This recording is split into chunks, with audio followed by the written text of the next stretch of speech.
Good morning. That's right. That's right.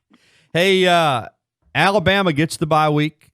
We talked last week. We both felt on Tider Insider TV that it was coming at a good time with all the games in the heat and kind of a chance to set the reset button. Now you go to College Station. A&M has not been great this season, but we know coming off the bye, they're going to have some new wrinkles. They're going to be jacked up to play, and quite honestly, it's a chance for them to make their season Saturday afternoon in College Station at Kyle Field. Yeah, because they have two losses already. Obviously, they lost to Clemson and to Auburn. So, it's obviously a huge game for them for many reasons. They're trying to kickstart this program, get it going in the right direction again. Jimbo Fisher's second year, I think it's a really big game for him. I know that the week off certainly will help them as well. They had a lot to improve on. Their offensive line has really struggled in the games against Clemson and against Auburn. So I know that they're going to be looking for improvement there. And let me tell you, you got to keep this crowd out of the game at Right. Texas A&M. It's one reason why I'm really kind of think it's probably better to be a day game. It just seems like night games, the crowd is a little more into it, and the atmosphere can be a little bit more difficult. Indeed, it can be. A fast start always helps the road team. Alabama has been a fast starting team most of this season.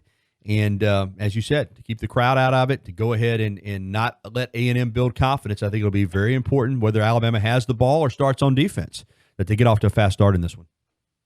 Yeah, need to get off to, like you said, a quick start, Gary. And again, 60-minute game. Saban always says, there's going to be some adversity. You can expect some adversity. I mean, I kind of look at the Georgia-Tennessee game from this past weekend, see how Tennessee came out really emotional, hit a couple of big plays, kind of got the crowd in the game, and, had Georgia on the heels for a little bit, but eventually, obviously, the better team took over and won the game. And I think when you look at this game, although I do think Texas A&M is better than Tennessee, certainly, I think that it's important that if there is some adversity on this, in this particular game, again, you have such a young defense, guys still learning. I think that it's really important that composure, when you're in a game like this, and try to limit the momentum or the opportunities that Texas A&M is going to have, because once again, you know that there is going to be some adversity in the game. So hopefully Alabama will be ready for that. I mentioned this earlier, coming off the bye, another week to work with these young defensive players. And clearly, not only do you lose frontline players when you have guys go down, like McMillan and Dylan Moses and LeBron Ray, but you lose some depth because the guys that were going to be backups are now starting. This extra week, Rodney, particularly, Saban's talked a lot about how many plays the defense has played, and they got to get off the field. Maybe the offense has got to control the ball better, whatever. But do you think that coming off the bye, that there'll be an attempt to play more players on defense, particularly some of those young defensive linemen on the defensive line? Yeah, well, they've played quite a few. Obviously, a Boydie and Dale start with along with Raekwon, and they've played Byron Young some. They've obviously played Fadarian Mathis. I may be forgetting someone. Obviously, Christian Barmore's a guy that everybody wants to see. Maybe we'll see more of him, but yeah, I think so. And I do think this too. I think that the weather is supposed to take a change by Saturday there, and it's going to be in the lower 70s. So the heat won't be the factor maybe that we've seen in the past few games, earlier games this year. So I think that'll be key. But I just think that really, as we've seen in the past, Nick Saban is going to play the guys that he feels like he can trust in the game. And I think people talking about Christian Barmore, apparently, obviously, there's some things that they still have to, get him to understand that if you want playing time, this is what you have to do. And so I think the more guys that can play, that are willing to do what they're supposed to do, and they can play winning football, that will determine how many guys play. Offensively, there's no doubt the strength of this team is Tua and the receivers as far as playmaking. Having said that, I thought the ball that they ran the ball better against Ole Miss, seemed to run it better between the tackles, seemed to be a little more physical.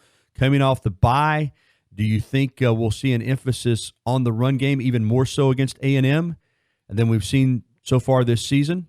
Even with a strong passing game, it appears that Alabama really wants to establish a running game too.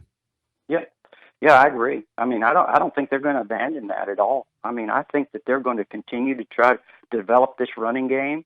I think they feel like it's going to be really valuable down the stretch, especially when, you get near the end of the year, to have that running game to continue to improve. And I think there's some, it'd be interesting to see how the offensive line, shapes up in terms of the interior, because we did see some things last week in the media viewing period with Landon Dickerson moving over from right guard to center.